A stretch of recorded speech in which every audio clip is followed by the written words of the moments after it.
Hi दोस्त, welcoming you all towards this wonderful video of understanding journal. We will understand कि क्या journal वाकई में इतना इजी है, और अगर इतना इजी है तो क्यों है, समझते हैं। वीडियो शुरू करने से पहले एक बात, ये वीडियो किसी स्पेसिफिक कोर्स के लिए डेडिकेटेड नहीं है। Anyone who has little knowledge of accounts or who has no knowledge of accounts can understand journal with this video, और उम्मीद करता हूँ आपको ये वीडियो पसंद आएगी। चलिए शुरू करते हैं फटाफट से। दोस्त, ऐसा है कि जर्नल को समझने के लिए हमें जर्नल की कुछ बेसिक बातों को समझना पड़ेगा।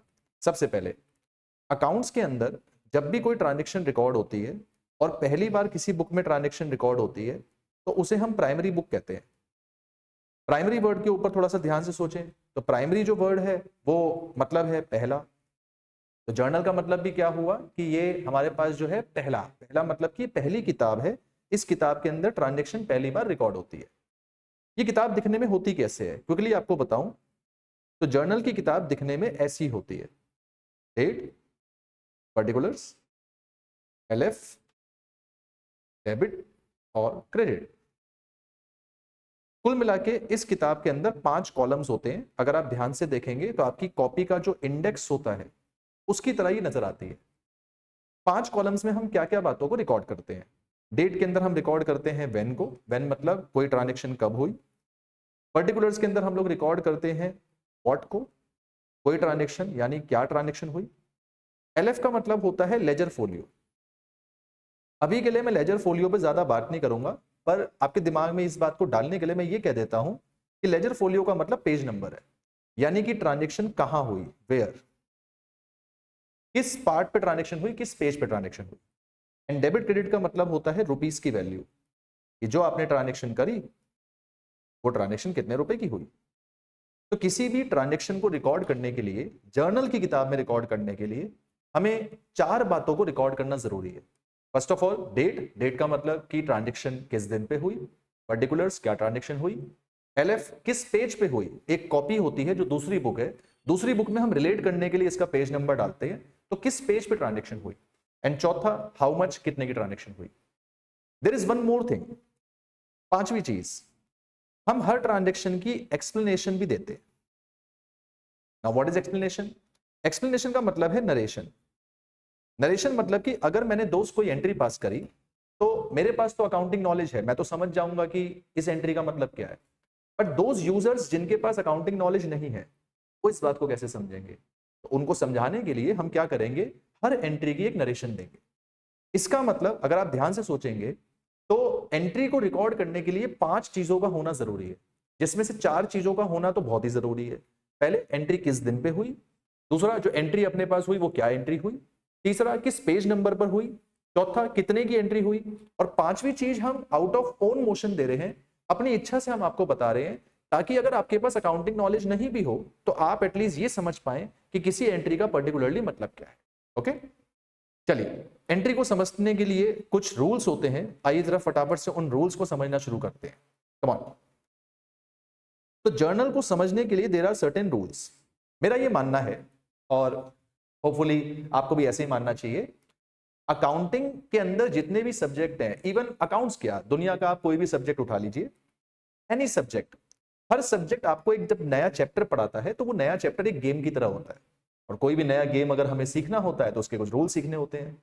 मैं इसके लिए अगर आज मैं आपको लूडो खेलना सिखा रहा हूं तो लूडो के अंदर मैं पहले आपको सिखाऊंगा कि ये नियम है और ये नियम आपको फॉलो करने पड़ेंगे इस गेम के लिए। तो सिमिलरली जर्नल को समझने के लिए यहाँ पे 6 रूल्स हैं। कितने रूल्स हैं? 6 रूल्स। इन 6 रूल्स से आप दुनिया की कोई भी एंट्री को फ्रेम कर पाएंगे, इस बात की गारंटी मैं देता हूं। तो फटाफट से देखते हैं 6 रूल्स कौन कौन से हैं। आइए, तो सबसे पहले हम लोग समझने जा रहे हैं रूल नंबर 1। रूल नंबर 1 लगता है पर्सन्स के ऊपर। भली बात ही आप लोग जानते हैं पर्सन्स का मतलब क्या है। पर्सन्स का मतलब है सारे के सारे इंसान, या फिर इंसान के अलावा मैं यहां पे एक नाम और लिख देता हूं, कंपनीज। कंपनीज और ह्यूमंस का मतलब ये हो गया कि आपका जो भी अपने पास लोग हैं किसी एंट्री में, किसी एंट्री में कोई कंपनी आ रही है तो उस पर ये रूल लगेगा। क्या रूल है? रूल है बड़ा सिंपल सा, आपने डेबिट कर देना है रिसीवर को। रूल है बड़ा सिंपल सा, आपने क्रेडिट कर देना है गिवर को। ओके, इस रूल को कुछ 1-2 एग्जांपल से समझते हैं। मान लीजिए दोस्त, मैं आपसे कहूं कि मेरे पास यहां पे कुछ एंट्रीज लिखी हुई है, मैं क्विकली कुछ एंट्रीज के अंदर जो है पर्सन को ढूंढने की कोशिश करूंगा। आइए, जैसे सेकंड एंट्री अपने पास यहाँ पे है, सेकंड एंट्री के अंदर मैं पर्सन को ढूंढूंगा, सेकंड एंट्री में किसी आदमी का नाम नहीं लिखा। ओके, थर्ड एंट्री में चलते हैं, थर्ड एंट्री में एक आदमी का नाम लिखा है राजू, राजू। फोर्थ एंट्री में एक आदमी का नाम लिखा है एक्स। इसके अलावा सिक्स एंट्री में एक आदमी का नाम लिखा है आशीष। सेवंथ एंट्री में एक आदमी का नाम लिखा है काशी। एट्थ एंट्री में एक आदमी का नाम लिखा है राजू। इसके अलावा अपने पास ट्वेल्थ एंट्री में एक आदमी का नाम लिखा है अमृत। तो मैं जो आपको पहला रूल पढ़ा रहा हूं ये आदमियों के ऊपर लगेगा। अब आदमी का रूल ये कहता है कि जब कभी भी किसी एंट्री में कोई आदमी आ जाए तो उसमें आपने ये चेक करना है कि क्या वो आदमी रिसीवर है या वो आदमी गिवर। अगर वो आदमी रिसीवर है तो उसको डेबिट करना है, अगर वो आदमी गिवर है तो उसको क्रेडिट करना है। आइए समझते हैं कैसे। अगर मैं आपसे कहूं परचेज गुड्स फ्रॉम राजू, तो मैंने राजू से माल लिया, इसका मतलब राजू मुझे माल देगा। राजू मुझे माल देगा तो राजू यहां पे गिवर हो गया, और क्योंकि राजू गिवर हो गया तो राजू को क्रेडिट करना चाहिए। कुछ और एग्जांपल, मान लीजिए मैं आपसे कहूं सोल्ड गुड्स टू काशी, मैंने काशी को माल बेचा। दोस्त अगर मैंने काशी को माल बेचा तो मैं काशी को प्रोडक्ट दे रहा हूं, मैं गिवर हूं, लेकिन काशी यहां पे क्या है, रिसीवर। अब अगर काशी यहां पे रिसीवर है तो काशी को यहां पे क्या कर देना चाहिए, debit. The thing is you just need to find out who the person is here and then you need to find out is that person a receiver or is that person a giver? If that is receiver, you should be debiting him, or if that is giver, you should be crediting him. तो simple सीधी सी बात, person ढूंढना है, person receiver है या giver है, और उसको debit credit करके आपको डालना है। अगर मैं आपसे कहूं, मैंने कहा सोल्ड कंप्यूटर टू मानव, ये एंट्री मेरी हुई है 3 जुलाई को, और फिर मैंने आपसे कहा कि दोस्त 16 जुलाई को रिसीव्ड कैश फ्रॉम मानव। ये एक नहीं 2 एंट्री है। दोस्त क्या होता है, अकाउंट्स के अंदर माल बेचने की एंट्री अलग होती है, पैसा मिलने की एंट्री अलग होती है। सरल शब्दों में कहूं तो अगर एंट्री में 2 तारीख हैं तो दोनों तारीख की एंट्री अलग अलग होगी। पहली वाली एंट्री के अंदर आदमी मानव है, दूसरी वाली एंट्री के अंदर भी आदमी मानव है। अगर पहली वाली एंट्री की बात करूं तो मैंने मानव को कंप्यूटर बेचा तो मानव रिसीवर बना, ओके। और दूसरी वाली एंट्री के अंदर मुझे मानव से कैश मिला तो मानव गिवर बना। अब क्योंकि मानव रिसीवर है तो मानव को डेबिट करेंगे, और क्योंकि मानव गिवर है तो मानव को क्रेडिट करेंगे। यानी ढूंढना सिर्फ आदमी को है, और आदमी पे ये ढूंढना है कि वो रिसीवर है या गिवर है, और जैसे ही आपको पता चल जाए उसको डेबिट कर देंगे या क्रेडिट कर देंगे। तो rule number 1 is for persons. चलेंगे आगे रूल नंबर 2 की तरफ। रूल नंबर 2 लगता है एसेट्स के ऊपर। अब एसेट्स क्या है, जो दोस्त मेरे अकाउंटिंग फील्ड से बिलोंग करते हैं उनको तो पता होगा कि एसेट्स क्या है, पर जो लोग अकाउंटिंग फील्ड से बिलोंग नहीं करते, मैं उनके लिए समझाऊं कि थोड़ा एसेट्स क्या है। दोस्त एसेट कोई भी ऐसी चीज है जिसमें ये 2 शर्तें पूरी हो जाए। पहली शर्त अपने पास क्या है कि आपका जो एसेट है वो आपका होना चाहिए, मतलब it should be something of yours, it should be something that belongs to you. And second condition ये है कि वो चीज आपको पैसा बनाने में मदद करे। एग्जाम्पल के लिए मैं आपको बताता हूं, मेरे पास ये माउस है, फर्स्ट ऑफ ऑल ये माउस मेरा है, पहली कंडीशन पूरी हो गई। दूसरी चीज, मैं इस माउस को बेचकर पैसा बना सकता हूं। अल्टीमेटली अगर कोई भी चीज मेरी है और जिसको बेचकर मैं पैसा बना सकता हूं वो मेरा एसेट है। कभी कभार पैसा अपने आप में भी पड़ा होता है, जैसे मैं कहूं मेरे पास ऑलरेडी 5000 कैश पड़ा है, मैं आपसे कहूं कि मेरे पास ऑलरेडी 50,000 बैंक बैलेंस पड़ा है, तो इसको पैसा बनाने की जरूरत नहीं है, ऑलरेडी पैसा है। तो मेरे पास जितनी भी प्रॉपर्टी जायदाद है, मेरे पास जितनी भी वेल्थ है, वो सब चीजें मेरी एसेट्स होती है। तो आपके एंट्रीज के अंदर अगर कहीं पर भी कोई एसेट्स आ रहे होंगे, एसेट्स पे क्या रूल लगेगा, एसेट का रूल है डेबिट करेंगे जब भी कोई एसेट आएगा, क्रेडिट करेंगे जब भी कोई एसेट जाएगा। It is as simple as that. जैसे मैं एग्जांपल के लिए आपको बोलूं, ये ऊपर वाली दोनों ट्रांजेक्शन को जरा ध्यान से देखो, 3 जुलाई और 16 जुलाई। अभी तक मैं आपसे इस एंट्री में पूछ रहा था पर्सन कौन है, अब मैं आपसे इस एंट्री में पूछ रहा हूं कि यहाँ पे एसेट्स कौन है। तो दोस्त पहले वाली एंट्री के अंदर जो एसेट है वो कंप्यूटर है, क्योंकि कंप्यूटर एक ऐसी चीज है जो हम बेचकर पैसा बना सकते हैं। ये एक प्रोडक्ट है which can be used to convert it into cash, hence it is an asset। अब अगर कंप्यूटर एसेट है तो आपको ये सोचना चाहिए, रूल ये कहता है कि डेबिट करो अगर आ रहा है, क्रेडिट करो अगर जा रहा है। तो अगर मैं कंप्यूटर किसी को बेचूंगा, इस केस में कंप्यूटर चले जाएगा आउट, और क्योंकि ये जा रहा है तो हमें क्या करना चाहिए, क्रेडिट। सेकंड वाली एंट्री में बात करें, इसमें कौन एसेट है, तो अगर मैं आपसे बोलूं रिसीव कैश फ्रॉम मानव, मानव तो पर्सन हुआ, कैश क्या हुआ? एसेट। सर आपने तो कहा था कि एसेट वो चीज होती है जिसे हम कैश में कन्वर्ट कर सकते हैं। दोस्त मैंने ये भी कहा था कि अगर कोई चीज पहले से कैश के रूप में पड़ी हुई है वो भी एसेट है, तो ये भी एसेट के रूप में काउंट होगा। अब कैश मिल रहा है, ये एसेट आ रहा है, आ रहा है तो क्या करना चाहिए? डेबिट करना चाहिए। तो दो रूल्स रिकैप करते हैं। Person, assets. पर्सन रिसीवर होगा तो डेबिट होगा, गिवर होगा तो क्रेडिट होगा। एसेट्स आ रहा है तो डेबिट होगा, जा रहा है तो क्रेडिट होगा। तीसरे रूल की तरफ चलते हैं। Rule number 3। रूल नंबर 3 लगता है इनकम्स पे और खर्चों पे, एक्सपेंसेस पे। अगर किसी भी एंट्री के अंदर कोई कमाई या कोई खर्चे की बात हो रही हो तो यहां पे ये रूल लगेगा। ये रूल कहता है कि आप डेबिट कर दीजिएगा अगर कोई भी खर्चे हो। ये रूल कहता है कि आप क्रेडिट कर दीजिएगा अगर कोई भी इनकम्स हो। अब खर्चों की मैं जब जब बात करता हूं तो खर्चों की तरह ही नुकसान भी होते हैं।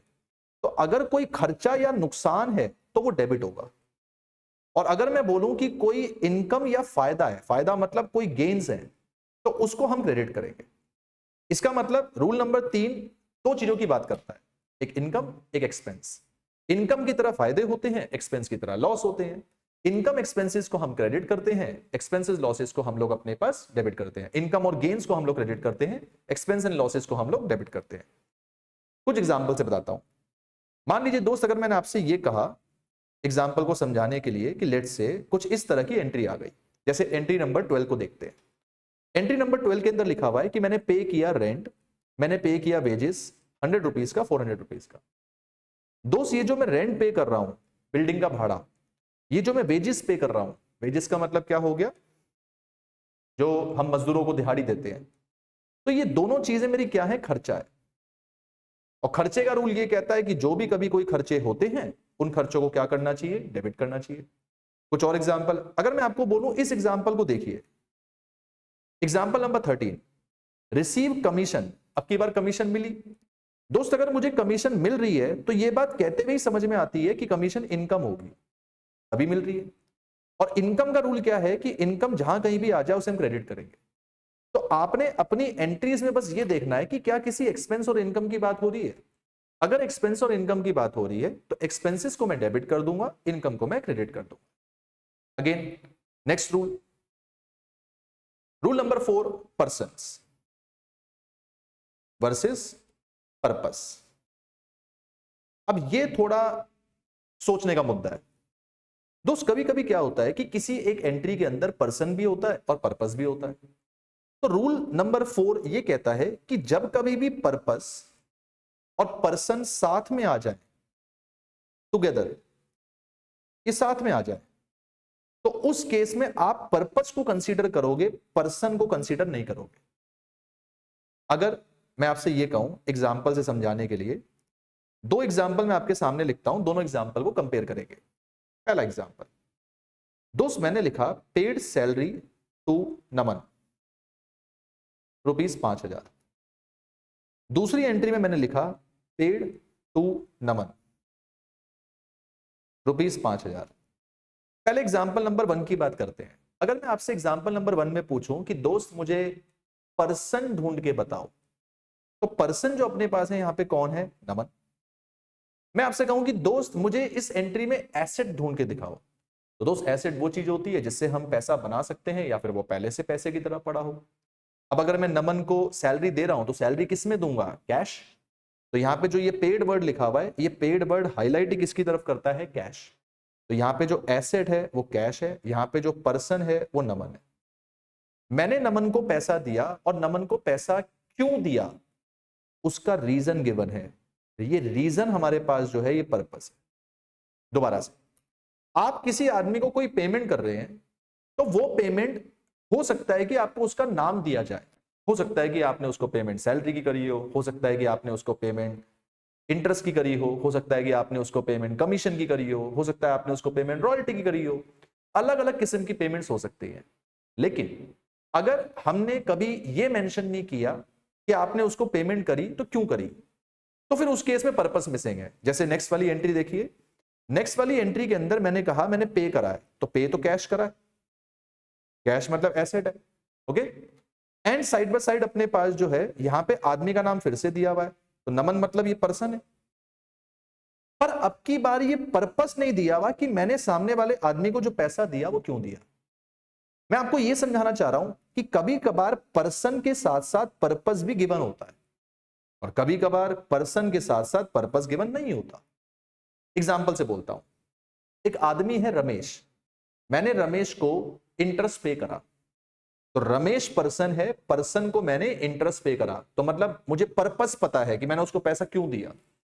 और अगर मैं आपसे ऐसा कहूं कि एक आदमी है राकेश, मैंने राकेश को 2000 रुपए दिए, अब क्यों दिए, कुछ भी रीजन हो सकता है कि मैंने जो पैसा दिया हो वो इंटरेस्ट का दिया हो सकता है मैंने पैसा सैलरी का दिया हो सकता है मैंने पैसा कमीशन का दिया हो, पर मुझे पर्पस नहीं पता। तो समटाइम्स हम किसी आदमी को पेमेंट करते हैं विदाउट पर्पस, समटाइम्स हम किसी आदमी को पेमेंट करते हैं विद पर्पस। रूल नंबर 4 ये कहता है जब जब पर्पस गिवन होगा हम पर्पस को कंसीडर करेंगे, पर्सन को कंसीडर नहीं करेंगे। अगर ऐसा है कि पर्सन गिवन है और पर्पस गिवन ही नहीं है तो ऑब्वियसली मजबूरी में मुझे पर्सन को ही कंसीडर करना पड़ेगा। बात बड़ी सीधी सी है और बात बड़ी नॉर्मल सी है, समझने के लिए इस बात को तोड़ना बहुत जरूरी है। अगर मैं आपसे कहता हूं पेड कैश टू अजय, इस एंट्री में अजय पर्सन है पर इस एंट्री में कोई भी पर्पस नहीं है, तो मैं एंट्री में अजय का नाम यूज करूंगा। पर अगर मैं आपको यह बोल दूं दोस्त कि paid cash to Ajay for royalty, मैंने अजय को पैसा दिया रॉयल्टी के लिए, अब पर्सन तो है पर जो मैंने पर्सन को पैसा दिया, जो पर्पस, जिस पर्पस के लिए पैसा दिया वो भी गिवन है। ऐसे केस में आप पर्सन को लेके नहीं चलोगे, आप किसको लेके चलोगे, पर्पस को। मतलब एंट्री नंबर 1 में अजय भाई का नाम आएगा लेकिन एंट्री नंबर 2 के अंदर अजय भाई का नाम नहीं आएगा, नाम किसका आएगा अपने पास, royalty. Okay, this was rule number 4। इसके अलावा there is one rule number 5। Rule number 5 अपने पास जो बात करता है वो इस चीज की बात करता है कि आपके गुड्स को लेके हमें एंट्री कैसे पास करनी है। Now what are goods, again जो लोग कॉमर्स बैकग्राउंड से उनको पता होगा गुड्स क्या है, जो लोग कॉमर्स बैकग्राउंड से नहीं है, देसी भाषा में बोलूं, आप जिस चीज का बिजनेस करते हो वो आपके गुड्स होते हैं।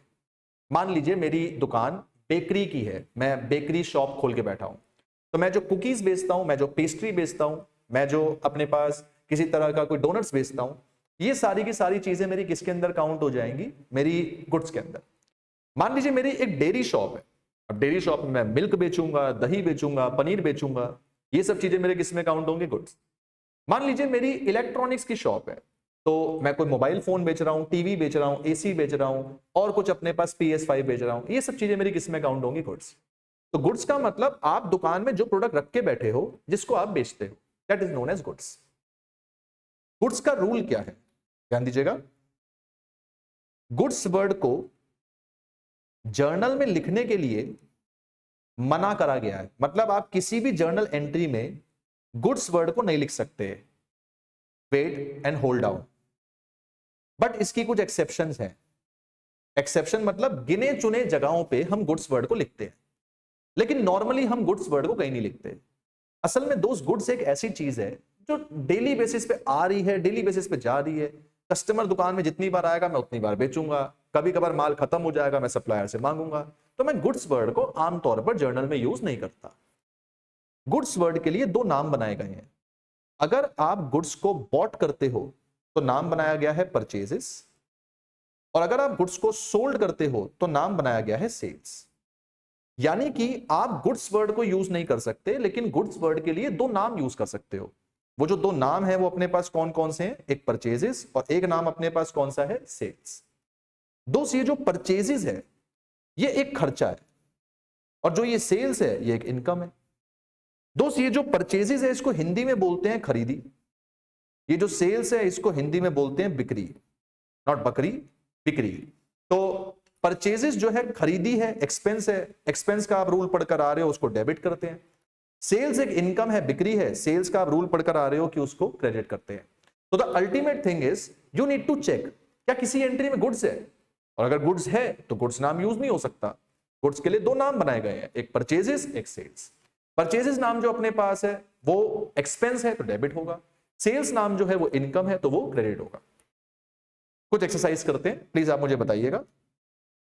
ध्यान से देखिए, किन्हीं किन्हीं एंट्री में गुड्स लिखा होता है, मैं फटाफट से आपको दिखाता हूं गुड्स कहां कहां लिखा है। ये देखिए गुड्स गुड्स गुड्स, और अपने पास यहां गुड्स लिखा हुआ है। जैसे मैं इन तीनों एंट्री की बात करूं, इनकी एंट्री की बात करूं, तो जरा गौर करते हैं। तो यहां लिखा है परचेज गुड्स, तो आप गुड्स वर्ड को यूज नहीं कर सकते गुड्स वर्ड के लिए, क्योंकि आप खरीद रहे हो उनको, तो आप इनके लिए गुड्स वर्ड के लिए क्या वर्ड यूज करोगे? परचेजेस। जैसे यहाँ पे लिखा हुआ है सोल्ड गुड्स, तो अगेन आप गुड्स वर्ड यूज नहीं कर सकते, सोल्ड कर रहे हो, तो फिर आप वर्ड क्या यूज करोगे? सेल्स। परचेज खर्चा होता है तो डेबिट होगा, सेल्स इनकम होता है तो क्या होगा? क्रेडिट होगा। This is rule number 5 which talks about goods. Remember one thing, I have told you that there is one exception.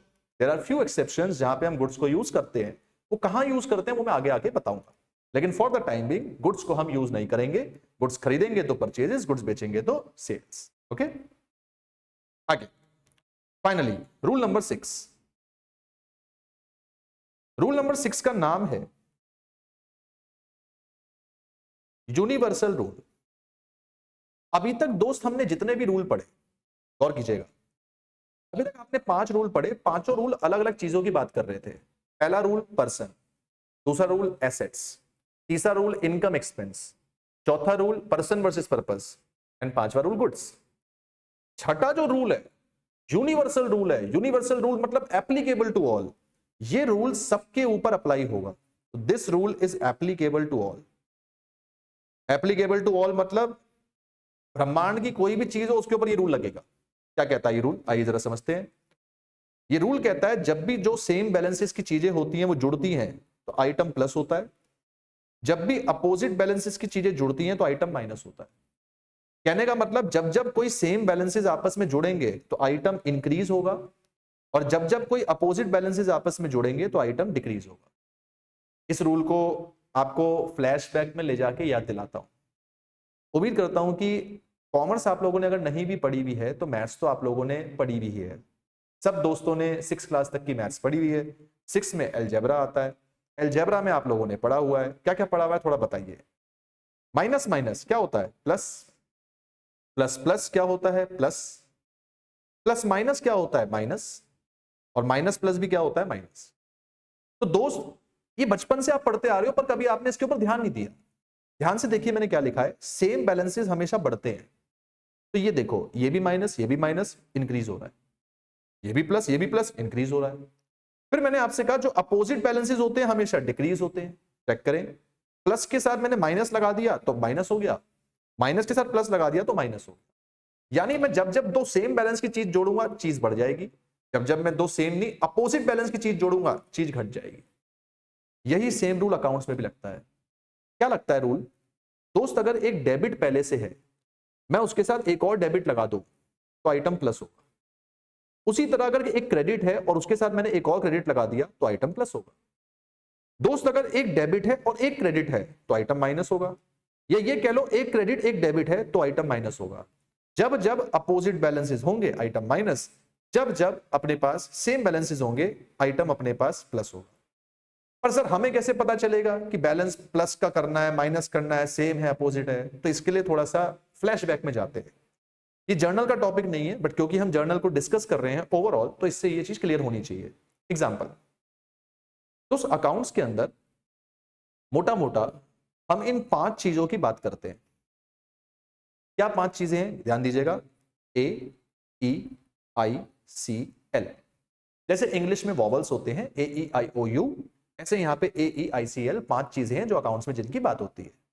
जिसमें A का मतलब मैं आपको पढ़ा चुका हूं, A का मतलब है एसेट्स, E का मतलब मैं आपको पढ़ा चुका हूं एक्सपेंस, I का मतलब मैं पढ़ा चुका हूं इनकम, C आपने अभी पढ़ा नहीं है मैं बता देता हूं, C का मतलब है कैपिटल, और L का मतलब है लायबिलिटी।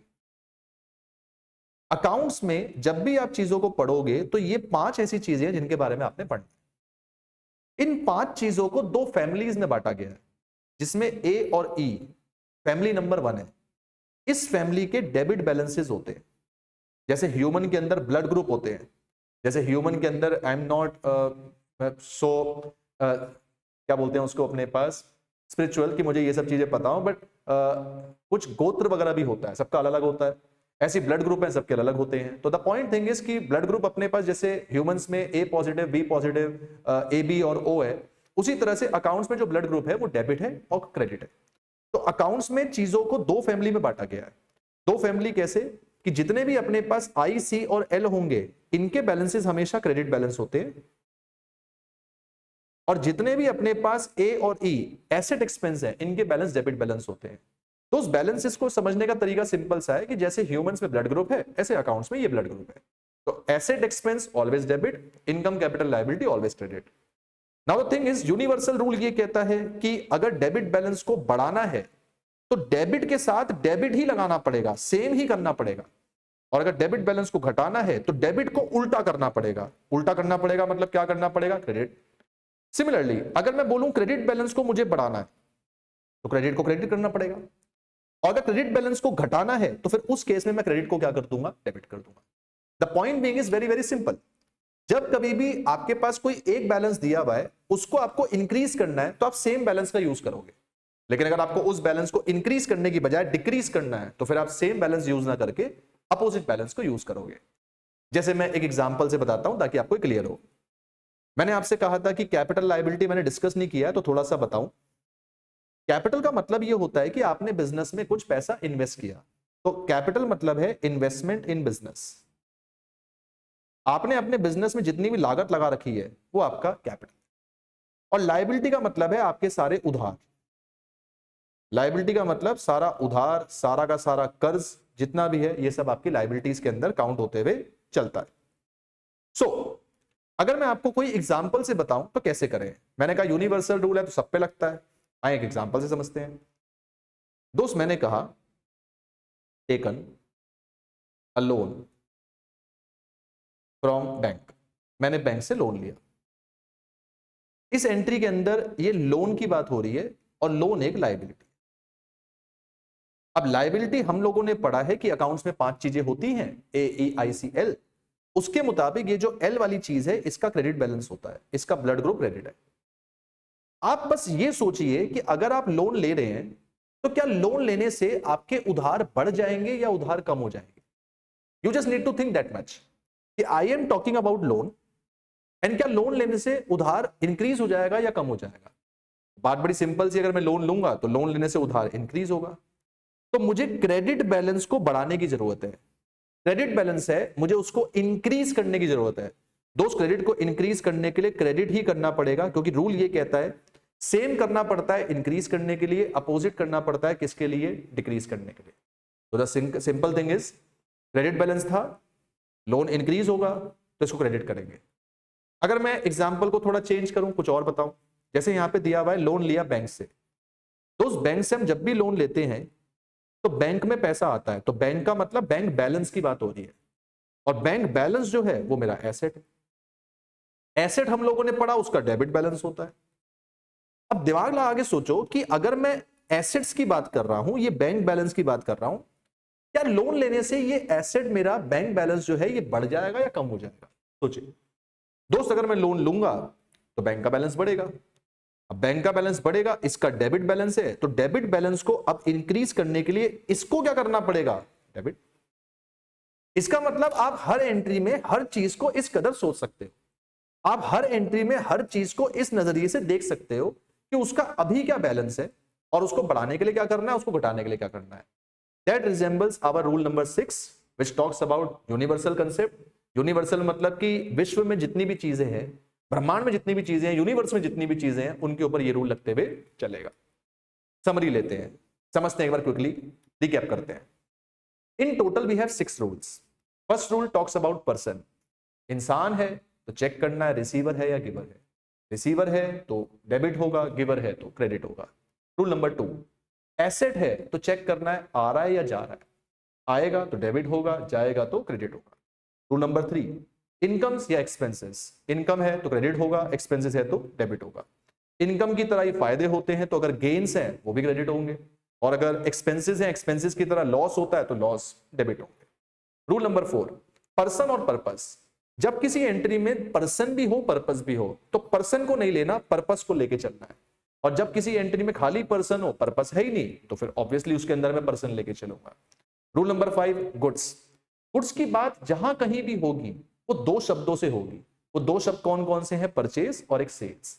अगर मैंने गुड्स को खरीदा है तो मैं परचेज वर्ड यूज करूंगा, परचेज खर्चा होता है तो डेबिट होगा।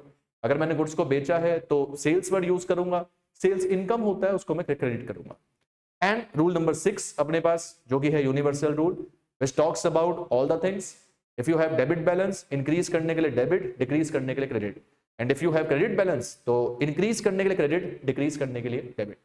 This was by far all the rules that we have discussed. Coming forward to next concept, हमने पढ़ा था कि जर्नल का फॉर्मेट कैसा होता है। अब हम समझते हैं जर्नल एंट्री को लिखना कैसे है। तो किसी भी जर्नल एंट्री को लिखने से पहले मैं आपको एक दो की स्किल बताता हूं। की स्किल से क्या होता है कि आपका काम करने की स्पीड तेज हो जाएगी। तो कुछ की स्किल को समझते हैं। जैसे सबसे पहले की स्किल नंबर 1, किसी भी एंट्री में there will be 1 debit, there will be 1 credit. Accounts की हर एंट्री में एक डेबिट होता है, एक क्रेडिट होता है। एक से ज्यादा भी हो सकते हैं, लेकिन एक एक दोनों होंगे। ऐसा नहीं हो सकता कि किसी एंट्री में सिर्फ डेबिट डेबिट ही है और किसी एंट्री में सिर्फ क्रेडिट क्रेडिट ही है, ये पॉसिबल नहीं है। तो हर एंट्री में एक एक डेबिट, एक एक क्रेडिट होगा ही होगा। तो क्यों ना हम एक काम करें कि हम ढूंढें सिर्फ एक कोई। जैसे अगर मैं आपसे कहूं एक एंट्री है कैश पेड टू राजीव, मैं आपसे कहूं दोस्त इस एंट्री में किन दो चीजों की बात हो रही है, तो दोस्त आप मेरे से कहोगे कि सर एक तो बात हो रही है राजीव की, एक बात हो रही है कैश की।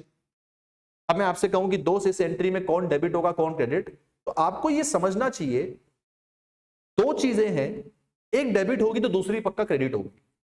तो हम क्यों टाइम वेस्ट करें दोनों को चेक करने में, क्यों ना हम दोनों में से किसी एक को चेक करें। अगर मैं आपसे कहूं कि जो कैश है वो एसेट है और मैं आपसे कहूं राजीव जो है पर्सन है, आपने रूल तो दोनों पढ़े हैं पर अप्लाई वो करो जो आपको आसान लग रहा है। जैसे मैं कहता हूं किसी बच्चे को पर्सन का रूल आसान लगता है, तो दोस्त पर्सन वाला रूल अप्लाई करो। राजीव पर्सन है, राजीव को कैश पे करा तो राजीव रिसीवर हो गया, और राजीव अगर रिसीवर है तो डेबिट होना चाहिए। और मजे की बात, अगर राजीव डेबिट होना चाहिए तो कैश पक्का क्या होगा, क्रेडिट होगा। चेक करने की जरूरत ही नहीं है। बट समझाने के लिए अगर मैं आपसे कहूं कि अगर आप कैश को चेक करना चाहते हो तो दोस्त बात समझ के देखें, जो कैश अपने पास है ये एक एसेट है। एसेट का रूल है आएगा तो डेबिट, जाएगा तो क्रेडिट। और आप कैश पे कर रहे हो तो पक्की बात है जाएगा, जाएगा तो क्या होना चाहिए, क्रेडिट।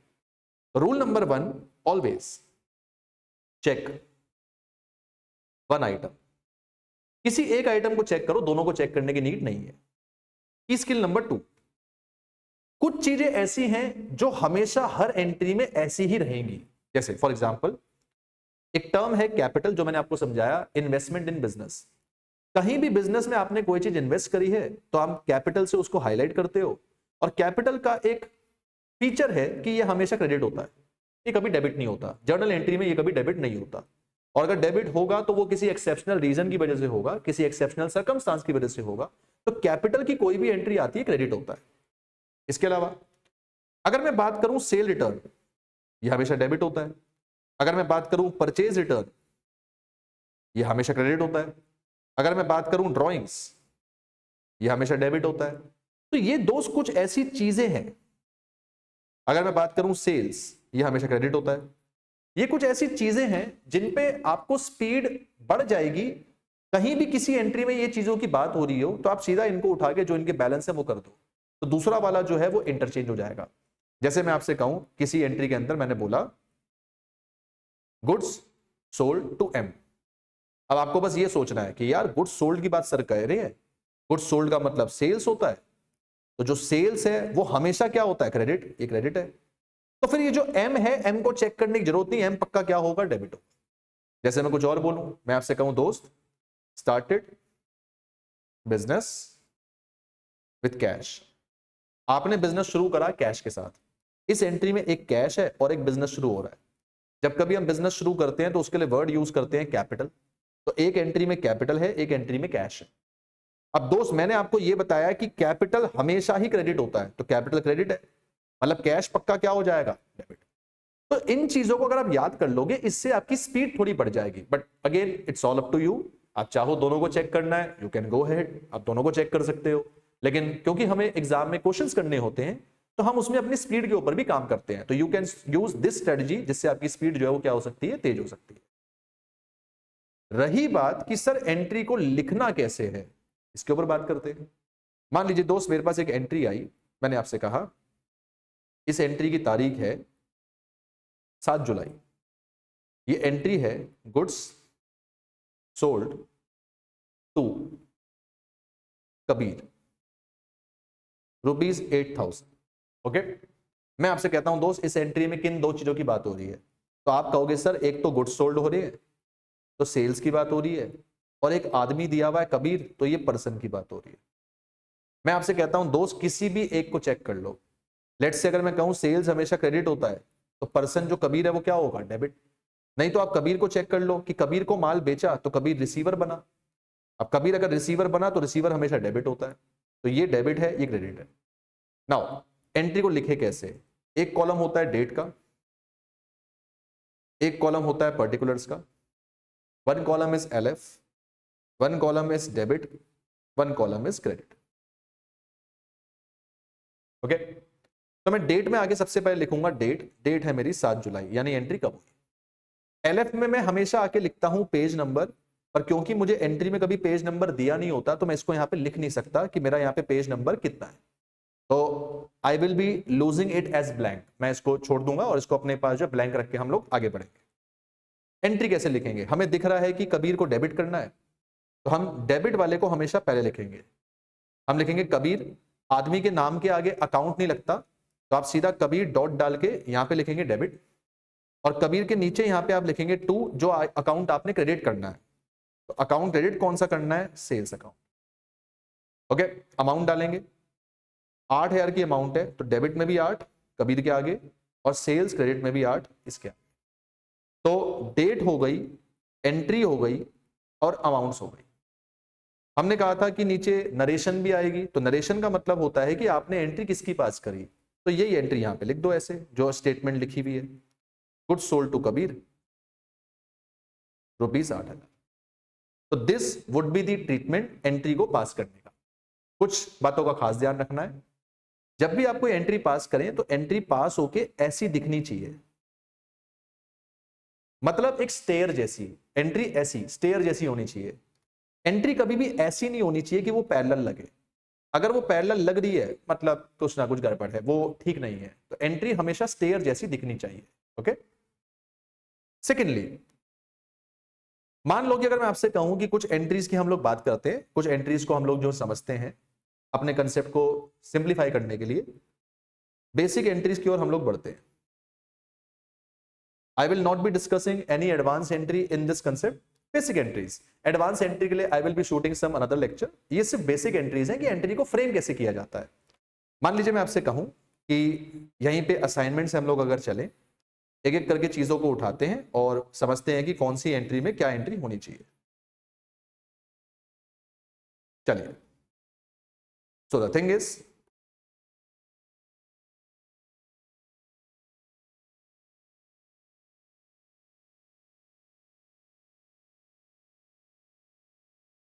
आइए तो फटाफट फटाफट से शुरू करते हैं, देखते हैं एंट्री क्या क्या होनी चाहिए।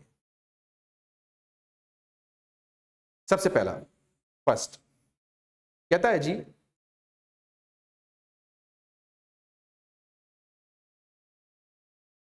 एक आदमी है मन्नू, मन्नू ने स्टार्ट किया business with cash, goods and furniture. आगे लिखा है फर्नीचर से भी उसने जो गुड्स है वो शुरू किया। तो अल्टीमेटली अपने पास, एक सेकेंड, हाँ जी, तो मनु ने बिजनेस जो शुरू किया कैश के साथ, गुड्स के साथ, फर्नीचर के साथ। अब हमने ये पढ़ा है कि कोई आदमी बिजनेस शुरू करता है तो उसको हम कैपिटल से सिंबलाइज करते हैं, और बिजनेस में वो चीजें क्या क्या डाल रहा है? कैश डाल रहा है, गुड्स डाल रहा है, फर्नीचर डाल रहा है। मजे की बात, तीनों के तीनों ही एसेट्स हैं, क्योंकि देखा जाए तो वक्त पड़ने पे हम तीनों चीजों को बेचकर पैसा बना सकते हैं। तो कैश भी एसेट है, गुड्स भी एसेट है, फर्नीचर भी एसेट है। नाउ द थिंग इज, एक कैपिटल है और एक एसेट है। कैपिटल हमने पढ़ा हमेशा क्रेडिट होता है, तो एसेट जितने भी ये हैं ये सब क्या हो जाएंगे? डेबिट। मैंने आपसे कहा था दोस्त की गुड्स को हम लोग एंट्री में लिखते नहीं है, उनकी कुछ एक्सेप्शन होती है। तो पहली एक्सेप्शन यही आ गई कि जब कभी भी आप बिजनेस को शुरू कर रहे हो तो आप गुड्स वर्ड को लिख सकते हो। आई रिपीट, जब कभी भी आप बिजनेस को शुरू कर रहे हो तो आप गुड्स वर्ड को लिख सकते हो। पर अगर आपने गुड्स को खरीदा है या अगर आपने गुड्स को बेचा है तो फिर उस केस में आप गुड्स वर्ड को यूज नहीं कर सकते। तो कैश भी डेबिट होगा, गुड्स भी डेबिट होगा, फर्नीचर भी डेबिट होगा, कैपिटल क्रेडिट होगा। आइए, तो अगर मैं इस एंट्री को लिखूं तो कैसे लिखूंगा? मैं लिखूंगा कैश अकाउंट डेबिटेड, मैं लिखूंगा गुड्स अकाउंट डेबिटेड। फोकस कीजिएगा कि मैंने गुड्स वर्ड को लिखा है, जो मैं आपसे कह रहा था कि लिखना मना है पर एक्सेप्शन है। और मैं लिखूंगा फर्नीचर अकाउंट डेबिटेड, और अकाउंट वर्ड के नीचे टू लिख के मैं यहां पे लिख दूंगा टू कैपिटल अकाउंट, और इनमें वैल्यू डाल दूंगा कि ये 10,000 का है, ये 5,000 का है, और ये अपने पास जो फर्नीचर है 15,000 का है। तो अल्टीमेटली 30,000 की कैपिटल। मान लीजिए मैंने आपसे कहा कि एंट्री थोड़ी चेंज करते हैं, लेट्स से एंट्री ये आ गई, sold goods for Kashi. For का मतलब यहाँ पे नहीं है, टू है, सोल्ड गुड्स टू काशी। इस एंट्री में एक सोल्ड गुड्स की बात हो रही है, एक काशी की। तो सोल्ड गुड का मतलब सेल्स, सेल्स हमेशा क्रेडिट होता है, तो काशी क्या हो जाएगा? डेबिट। इस एंट्री को लिखेंगे कैसे? Cash debited to sales account. 2500 की एंट्री ये, 2500 की एंट्री है। तो ध्यान रखना, आदमी के नाम के आगे कभी भी अकाउंट नहीं लिखते। काशी अकाउंट नहीं है, काशी का अकाउंट है। और अगर आपको अकाउंट लिखना ही है तो काशी के साथ अपोस्ट्रोफी लगा के फिर आप अकाउंट को लिखिए। इससे क्या होता है कि आपका जो कंसेप्ट है वो इसमें वाइब्रेंट हो जाएगा और अच्छा बेहतर लगेगा। कुछ और दिखाऊं, मान लीजिए कि कभी एंट्री ऐसी आ जाए, मैंने कहा लेट्स से आपने अभी जीएसटी के बारे में कुछ भी नहीं पढ़ा हुआ, ये एंट्री है 14th, sold goods to Banku. इस एंट्री में एक बंकू है और एक सोल्ड गुड्स है, यानी सेल्स। सेल्स हमेशा क्रेडिट होता है तो बंकू डेबिट होगा, तो इसकी एंट्री बन जाएगी Banku account debited to sales. कितने का माल बेचा? 8,000। ओके। अगर मैं बोलूं अगली एंट्री है return defective goods by Banku, Banku ने 2,000 का माल वापस कर दिया। दोस्त ध्यान रखना, आपने बंकू को माल बेचा, वो सेल्स था। अब बंकू आपको माल वापसी कर रहा है तो इसको बोलते हैं सेल्स रिटर्न। क्या कहते हैं? Sales return. तो इस एंट्री में एक सेल रिटर्न है और एक बंकू है। पहले बंकू को पकड़ लो, बंकू अपने पास जो है माल वापसी कर रहा है तो बंकू गिवर बना, गिवर बना तो क्रेडिट होगा, और अगर बंकू क्रेडिट हो रहा है तो सेल रिटर्न क्या होगा? डेबिट। वैसे मैंने आपको नोट्स में लिखवा भी रखा है कि की स्किल वाले कंसेप्ट के अंदर कि सेल रिटर्न हमेशा क्या होता है? डेबिट होता है। तो इस एंट्री को जब मैं लिखूंगा तो लिखने का तरीका हो जाएगा sales return account debited to बंकू अकाउंट। गलती पकड़िए, मैंने बंकू के आगे अकाउंट लिखा है विच इज नॉट पॉसिबल, तो बंकू के आगे अपोस्ट्रोफी लगाना पड़ेगा, या तो अपोस्ट्रोफी लगाइए या फिर अकाउंट वर्ड को लिखिए। तो इस तरीके से एंट्री को पास किया जाता है। कुछ वार्निंग, छोटी मोटी वार्निंग, ताकि आपकी एंट्री फ्रेमिंग का जो कंसेप्ट है वो पूरा हो जाए। दोस्त मैंने ये जो वर्ड बोला है परचेजेस और सेल्स, ये वर्ड मैंने सिर्फ गुड्स के लिए बोला है कि यूज होगा, किसी और चीज के लिए नहीं। तो कल को अगर मैं किसी क्वेश्चन में ये लिख दूं परचेज गुड्स फॉर कैश, इस एंट्री में एक कैश है, एक परचेज गुड यानी परचेजेस है। किसी भी एक को चेक कर लो, परचेज खर्चा होता है तो डेबिट होगा, इसलिए हम परचेजेस को डेबिट करेंगे। तो कैश पक्का क्रेडिट होगा, यानी एंट्री होगी परचेजेस टू कैश। पर अगर मैं आपसे ये बोल दूं परचेज्ड गुड्स की जगह पे मैं लिख दूं कंप्यूटर फॉर कैश, तो दोस्त इस एंट्री में एक कैश है और एक कंप्यूटर है। अब आप परचेजेस वर्ड नहीं लिख सकते, अब आपको क्या लिखना पड़ेगा? कंप्यूटर। गुड्स के लिए वर्ड परचेजेस है और किसी चीज के लिए नहीं। तो कंप्यूटर एक एसेट है और कैश भी एक एसेट है, किसी भी एक को चेक कर लो। कंप्यूटर परचेज करूंगा कैश से तो कैश जाएगा, कैश क्रेडिट होगा। कंप्यूटर आएगा तो कंप्यूटर डेबिट होगा, इसलिए इसकी एंट्री बन जाएगी computer account debited to cash account. तो ध्यान रहे, वार्निंग नंबर 1, परचेजेस सिर्फ और सिर्फ गुड्स के लिए यूज होता है, और कंप्यूटर हो, ट्रक हो, कोई बिल्डिंग हो, कुछ भी चीज हो, उनके लिए हम लोग हमेशा क्या यूज करते चलेंगे? उस पर्टिकुलर एसेट का नाम। एक और चीज, कभी कभार आदमी का नाम और कैश दोनों साथ में आ जाता है, पर्सन का नेम प्लस कैश साथ में आ जाता है। ऐसे केस में हम पर्सन के नेम को नहीं लेते, कैश को लेते हैं। देखो अगर ऐसा लिखा आ जाए sold goods to Vipul for cash, इस एंट्री में देखा जाए तो कैश भी है, विपुल भी है, और सोल्ड गुड्स का मतलब सेल्स भी है। अगर मैं आपसे कहूं दोस्त सेल्स तो हमेशा क्रेडिट होता है, विपुल की बात करूं तो विपुल पर्सन है, विपुल को माल बेचा, गौर करना, समझना जरा ध्यान से, विपुल को माल बेचा तो विपुल रिसीवर बना, पर विपुल हमें कैश वापस करेगा क्योंकि विपुल हमें कैश देगा, उस केस में विपुल गिवर बन गया। अगर इतने पर्सपेक्टिव से सोचूं, इतने पर्सपेक्टिव से, तो विपुल रिसीवर है, और अगर इतने पर्सपेक्टिव से सोचूं तो विपुल क्या है, गिवर है। एक ही आदमी रिसीवर और गिवर है, इसलिए विपुल का कोई काम नहीं, ये कैंसिल हो जाएगा। क्योंकि अगर लिखने भी जाओगे विपुल रिसीवर होने की वजह से डेबिट होगा, गिवर होने की वजह से क्रेडिट होगा, तो ये कैंसिल होगा। जैसे मैथ्स में प्लस माइनस होता है तो ये आपस में कैंसिल हो जाता है, उसी तरह यहां डेबिट क्रेडिट भी आपस में कैंसिल हो जाता है। तो हम सेल्स को क्रेडिट करेंगे और कैश, कैश हमारा एसेट है, एसेट आ रहा है तो इसको डेबिट करेंगे। तो इस एंट्री के अंदर एंट्री ये बनेगी, cash account debited to sales account. मतलब विपुल का कहीं नाम ही नहीं आएगा, और कल को कोई पूछ ले कि भाई उसका नाम क्यों नहीं आएगा, तो आप बोलोगे कि भाई साहब वो एक बार रिसीवर था तो डेबिट हो गया, एक बार वो गिवर बन गया तो वो क्रेडिट हो गया, तो आपस में वो पिंटूस हो गया। Okay, so this was all the things which I believe कि जर्नल करने से पहले हर दोस्त को ये बात पता होनी चाहिए, हर आदमी को ये चीज पता होनी चाहिए। I have not covered any sophisticated entries in these consideration.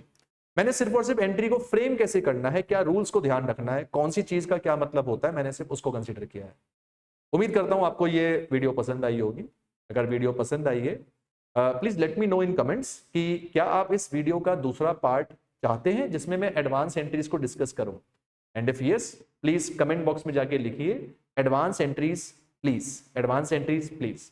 I will be bringing that to very very soon. ये जितने भी नोट्स मैंने आज क्लास में लिखे हैं और ये जो मैं असाइनमेंट आपको करवा रहा था, मैं ये दोनों की दोनों डिस्क्रिप्शन बॉक्स के अंदर भी जो है इनका लिंक आपको दे दूंगा। लिंक बेसिकली ये टेलीग्राम का है, टेलीग्राम पे मेरी कम्युनिटी है, मैं उस पे ये दोनों चीजों को अपलोड कर दूंगा, तो आप टेलीग्राम पे इसको चेक कर सकते हैं। सेम नेम से, अंकित ज्ञानचंदानी के नेम से मेरी कम्युनिटी है।